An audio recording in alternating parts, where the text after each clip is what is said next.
Bismillahirrahmanirrahim. Selamat siang. Sebelum kita kuliah, kita berdoa dulu menurut agama dan kepercayaan masing-masing. Berdoa dimulai.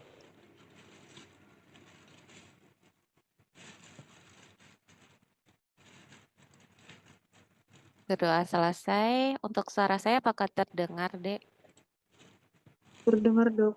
Terdengar ya. Kita absen dulu ya. Seperti biasa, bisa open cam.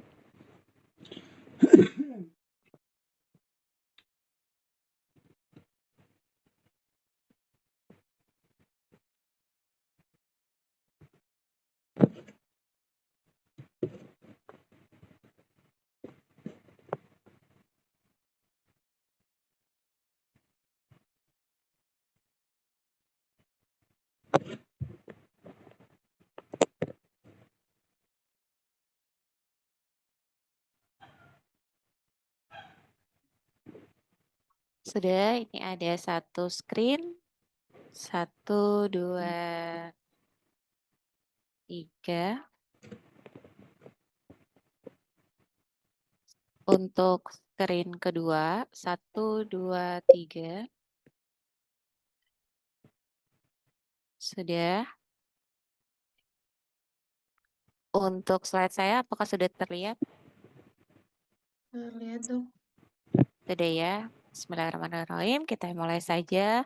Pada siang hari ini kita akan belajar bersama tentang aspek laboratorium demam tifoid. Sebagai pendahuluan, istilah tifoid itu diperkenalkan pada tahun 1829 oleh Pierre Louis, di mana tifoid atau tifos itu berasal dari bahasa Yunani yang berarti smoke atau kabut, karena pada orang atau pasien dengan tipes atau tifoid itu terjadi gangguan kesadaran akibat suhu tubuh atau demam yang tinggi. Untuk etiologinya itu tifoid disebabkan oleh Salmonella typhi. Jadi Salmonella enterica serotype typhi itu dapat menyebabkan demam tifoid. Biasanya bersifat akut dan umumnya menyerang sistem retikuloendotelial. Nah, ada varian lain yaitu demam paratifoid itu disebabkan oleh Salmonella paratyphi serovarian A, B, dan C. Secara klinis itu gambarannya sama, yang membedakan hanya pemeriksaan bakteriologinya itu disebabkan Salmonella paratyphi. Nah, mengapa kita perlu untuk mempelajari aspek lab demam tifoid?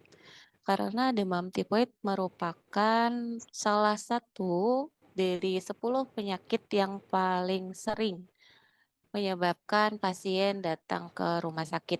Untuk morbiditas dan mortalitasnya cukup tinggi di dunia. Untuk di Semarang sendiri, kejadian tifoid itu masuk ke 10 besar penyakit yang sering untuk dirawat inap. Transmisinya melalui fekal oral, jadi melalui minuman atau makanan yang terkontaminasi dengan feses yang terinfeksi. Tifoid ini merupakan salah satu penyakit kesehatan publik karena menyangkut higienitas dan sanitasi lingkungan.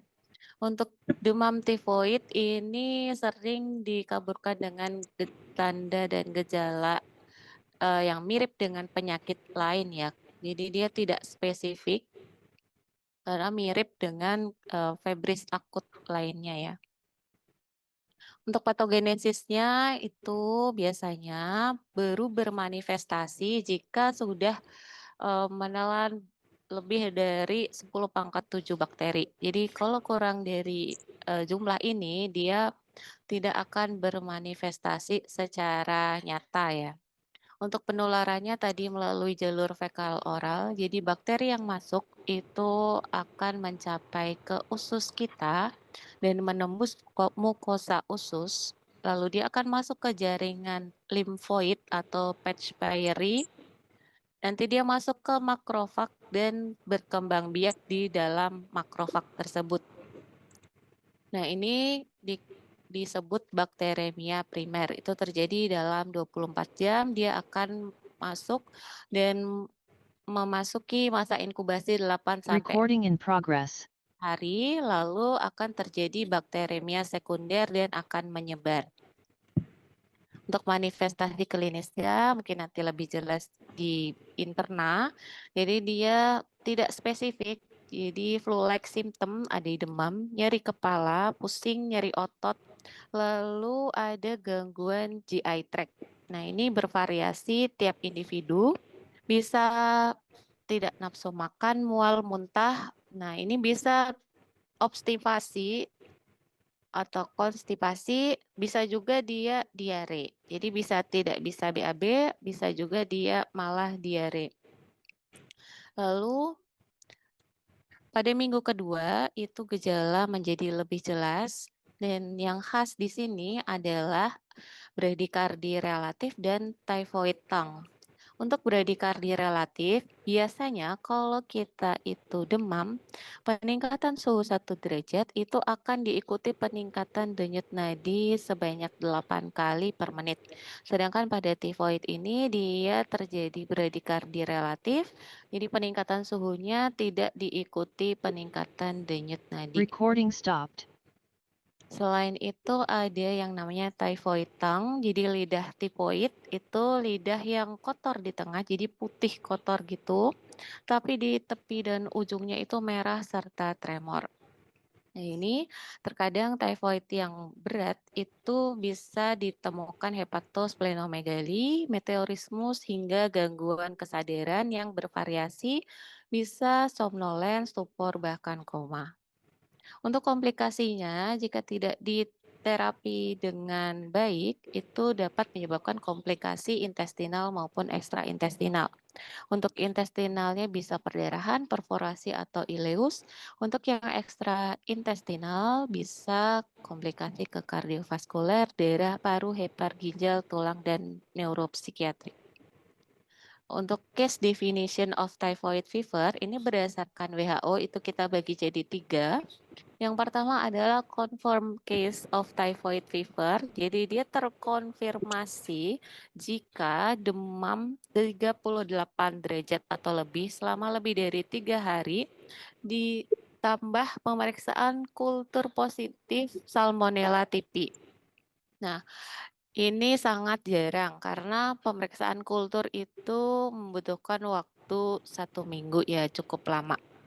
Nah, sedangkan yang sering adalah probable case, itu demam 38 atau lebih selama lebih dari 3 hari, ditambah pemeriksaan serodiagnosis atau deteksi antigen positif. Jadi tanpa kultur Salmonella typhi. Lalu ada kondisi kronik karier, itu jika kultur feses atau urin atau kultur empedu atau gall culture-nya atau kultur cairan duodenumnya itu positif Salmonella typhi selama lebih dari sama dengan 1 tahun. Pemeriksaan laboratorium yang bisa kalian periksa itu dibagi jadi 2, diklasifikasikan jadi 2 ya. Bersifat diagnostik dan bersifat monitoring. Untuk diagnostik, karena ini penyakit infeksi, gold standarnya adalah menemukan penyebab infeksi tersebut, yaitu dengan kultur ya. Nah, untuk alternatif lainnya, karena kultur itu mahal dan lama, kalian bisa pemeriksaan mikrobiologi sederhana, lalu bisa pemeriksaan serodiagnosis, jadi mendeteksi antibodi yang diproduksi oleh tubuh karena adanya infeksi tifoid, atau pemeriksaan komponen kuman, yaitu pemeriksaan antigen dengan PCR. Untuk monitoring penyakit, kalian bisa periksa pemeriksaan hematologi, kimia klinik, urinalisis, feses, dan sebagainya. Yang pertama adalah hematologi. Itu biasanya itu standar pemeriksaan karena infeksi bakteri ya. Untuk HB-nya itu biasanya normal. Nah, kalau dia ada penurunan HB, itu kalian bisa curiga adanya komplikasi perdarahan, misalkan ada perforasi usus ya. Lalu untuk leukositnya bisa leukopenia atau malah leukositosis. Untuk hitung jenis leukositnya itu kadang neutropenia dengan limfositosis relatif. Biasanya didapatkan shift to the left, jadi peningkatan sel-sel muda. Lalu monositosis, untuk LED-nya mungkin didapatkan meningkat karena ini ada inflamasi. Terus trombositnya biasanya normal atau bisa turun atau trombositopenia, tapi dia jarang sampai di bawah 100.000. Jadi kalau demam akut dengan trombosit di bawah 100.000, kalian bisa curiga ke arah demam dengue. Lalu untuk PT dan APTT bisa meningkat ringan. Nah, di sini kalau ada soal misalkan UKM PPD itu dia curiga demam tifoid, tapi dia ada penurunan HB, penurunan leukosit, dan penurunan trombosit atau ke arah anemia aplastik, itu kalian bisa curiga penurunan tersebut akibat terapi yang diberikan oleh dokter. Biasanya akibat pemberian chloramphenicol. Lalu pemeriksaan urinalisis ini tidak khas, bisa kalian dapatkan proteinuria, lalu bisa didapatkan peningkatan sedimen urin yaitu leukosit dan eritrosit. Untuk kimia klinik itu kalau misalkan sudah terjadi komplikasi, biasanya ada peningkatan SGOT, SGPT. Kalau pasiennya itu dia muntah atau diare, bisa didapatkan hiponatremi dan hipokalemi pada pemeriksaan elektrolit. Untuk fungsi ginjal itu rata-rata normal. Pemeriksaan pemeriksaan fesesnya itu juga bervariasi tergantung keluhan pasien. Itu kalau diare bisa didapatkan darah dan lendir, terutama kalau ada perdarahan di saluran cerna. Untuk mikroskopisnya bisa peningkatan leukosit jenis mononuklear yaitu limfosit dan monosit. Lalu ada peningkatan eritrosit jika ada perdarahan saluran cerna. Kita masuk ke yang diagnosis. Dengan pemeriksaan imunologi, itu kalian bisa periksa antibodi sama antigen. Untuk antibodi, ini yang paling sederhana dan murah adalah Widal. Lalu naik lagi itu Salmonella typhi, IgG, dan IgM yang ELISA. Lalu turun lagi IgG, IgM yang rapid test, dan Tubex. Tubex ini dia IgM anti Salmonella. Yang pertama itu Widal. Ini dia mendeteksi antibodi pertama kali dikenalkan oleh Felix Widal, merupakan uji serologi tertua untuk demam tifoid pada tahun 1896. Di sini kita akan mendeteksi antibodi tubuh terhadap adanya infeksi salmonella. Jadi antibodinya itu terhadap antigen salmonella. Kalau dia antigen H itu dia antibodi antigen H itu dia terhadap antigen flagel ya, Dek. Kalau dia O itu dia terhadap somatis atau badan dari si salmonella, sedangkan V itu dia dinding. Nah, di sini prinsipnya adanya reaksi aglutinasi antara antigen Salmonella typhi dengan antibodi pasien. Jadi ada O dan H ya. O itu tadi somatik, H itu flagelar. Kalian bisa periksa dengan dua metode, tabung dan slide. Jadi kalau slide itu ada 5 tetes, kalian beri serum lalu 1 tetes regen. Kalau tabung itu 5 tabung ditambah regen dan serum. Nah, di sini Widal itu nanti kalian dapatkan itu per kelipatan 40 ya. 1/40, 1/80, 1/160, 1/320, dan 640. Nah, ini dikatakan positif kalau ada atau typhoid positif kalau ada peningkatan titer uji Widal 4 kali lipat dari awal ya. Nah, berarti ini harus ada 2 kali kunjungan, sedangkan pasien datang ke kalian itu biasanya di satu kali kunjungan saja. Dan jadi kalian bisa pakai yang titer O, jadi nanti ada 2, titer O dan titer H ya. Kalau dikatakan positif, kalau titer O-nya itu 1/160. Kalau kalian pakai yang titer H itu harus 1/320 atau 640. Nah, Widal ini dia itu murah, jadi sekitar mungkin 50 ribuan. Dan hampir seluruh laboratorium bisa mengerjakan, tapi Widal ini punya keterbatasan ya. Dia butuh waktu yang tepat untuk memeriksanya, jadi hitungan minggu keberapa demam. Lalu dia terpengaruh oleh pemberian antibiotik, lalu ada reaksi silang dengan salmonella yang non-tipoid, ada reaksi silang juga dengan malaria dan vaksin, dan sulit menetapkan baseline karena ini subjektivitasnya tinggi ya, dan konsistensi hasilnya rendah. Jadi yang lebih tinggi lagi kalian bisa pemeriksaan Tubex. Ini harganya bervariasi 200 sampai 300 ribu. Prinsipnya adalah aglutinasi kompetitif. Untuk antigennya itu hanya antigen O. Kalau Widal tadi O dan H, ini antigen O. Dan yang diperiksa di sini adalah antibodi IgM anti salmonella. Untuk kit pemeriksaannya ini ada regen coklat, biru, kontrol positif, negatif, dan well.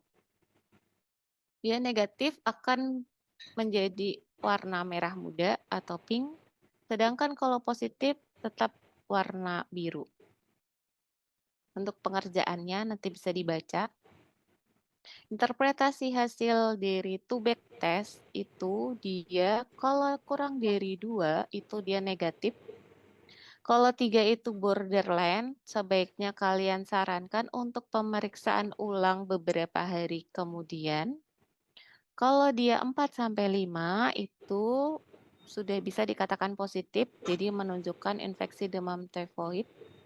Kalau lebih dari 6 itu dia positif, jadi indikasi kuat infeksi demam tifoid. Karena dia itu IgM, jadi sebaiknya kalian periksa saat IgM sudah muncul. Jadi biasanya 1 minggu setelah demam. Lalu ada rapid test. Ini rapid test, dia prinsipnya imunokromatografi, jadi dia tes yang simple. Dia selain mendeteksi IgF, dia juga mendeteksi IgG anti salmonella. Nama lainnya itu Typidot Rapid. Atau bisa IgM aja, bisa IgG IgM, tapi biasanya sudah combo ya, Dek. Ini sama 200 ribuan. Lalu ini yang gold standard, dia merupakan gold standard semua penyakit infeksi, jadi kalian harus menemukan kuman penyebabnya. Tapi ini sangat jarang dilakukan karena biayanya mahal, jadi 500 ribu ke atas, dan dia waktu pengerjaannya itu 1 minggu. Jadi keburu pasiennya sudah pulang ya. Untuk pengambilan darahnya biasanya 2 kali dengan jarak kurang lebih 1 jam. Kalau pasien dewasa itu sampel darahnya 10 sampai 15 cc, kalau anak-anak 2 sampai 4 cc lalu dimasukkan ke tabung Bactek seperti ini. Untuk pengambilan spesimen darahnya itu disarankan minggu pertama timbulnya penyakit karena angka positivity-nya 80 sampai 90% dan sebaiknya belum mendapat terapi antibiotik. Ini untuk kulturnya setelah darah tadi dimasukkan ke Bactek dan positif ada kumannya, kalian strik di SS agar plate. Ini Salmonella Shigella agar. Jadi bukan agar darah biasa, pakainya SS agar plate. Lalu dia isolat kumannya itu kalian lanjutkan dengan tes TSIA, triple sugar iron agar. Kalau dia salmonella dia akan positif glukosa dan H2S-nya. Sedangkan kalau dia Shigella, jadi si plate-nya ini dia khusus untuk salmonella dan Shigella ya, Dek. Jadi untuk membedakan dia itu salmonella atau Shigella, kalian lanjutkan dengan TSIA ini. Kalau Shigella semuanya akan jadi negatif. Nah, ini jadi tergantung pasiennya itu demam hari keberapa. Kalau minggu pertama itu positivity-nya 90% kalau kalian kultur darahnya. Sedangkan kalau minggu kedua itu kultur darah positivity-nya menurun jadi 75%. Sedangkan kalau sudah minggu ketiga itu sebaiknya kalian pakai pemeriksaan Widal. Sebagai simpulan, jadi kultur darah tetap merupakan gold standar pemeriksaan infeksi ya. Dan untuk demam tipoid ini idealnya dilakukan pada minggu pertama. Sedangkan uji Widal itu paling mudah dan murah. Tapi kalian harus ingat dia punya keterbatasan yang cukup banyak dan harus kalian gabungkan atau interpretasikan bersama gambaran klinis dan riwayat vaksinasi pasien. Lalu pemeriksaan laboratorium atau penunjang lain, misalkan darah lengkap dan sebagainya tadi, bisa membantu kalian untuk menilai derajat keparahan penyakit dan monitoring perkembangan penyakit. Demikian kuliah pada siang hari ini. Apakah ada yang mau ditanyakan?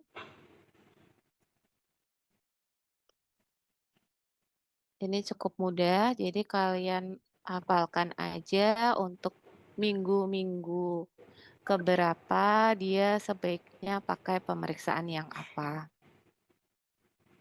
Izin bertanya, Dok. Iya, silakan. Apakah harus dikultur kalau misalkan pasien itu demam tiroid, Dok? Enggak sih, Dok. Demam tifoid maksudnya ya. Tifoid, Dok. Ya.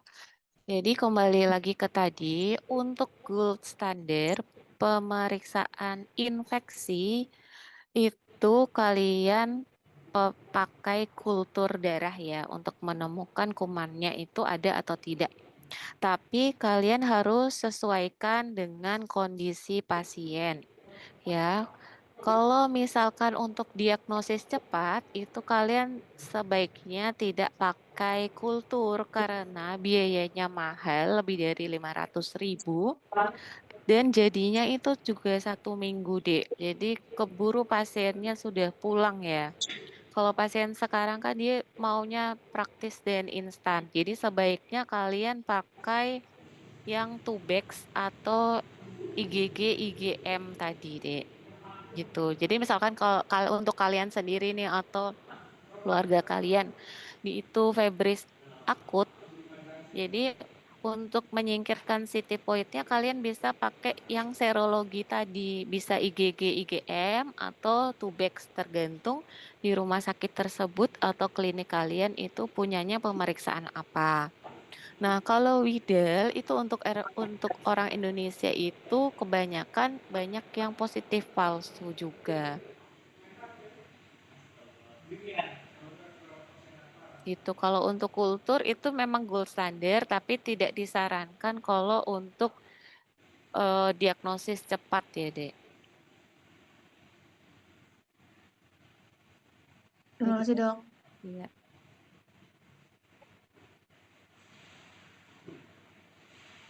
Sudah, kalau tidak ada, kita akhiri saja kuliah pada siang hari ini. Terima kasih, semoga bermanfaat. Kekurangannya mohon dimaafkan. Kita tutup dengan hamdalah dan doa penutup majelis. Alhamdulillahirrabbilalamin. Subhanakallahumma wa bihamdika asyhadu an la ilaha illa anta astaghfiruka wa atubu ilaik. Wassalamualaikum warahmatullahi wabarakatuh. Waalaikumsalam. Terima kasih, Dok. Terima kasih dokter. Sama saya izin live ya. Iya, baik Baik, dok.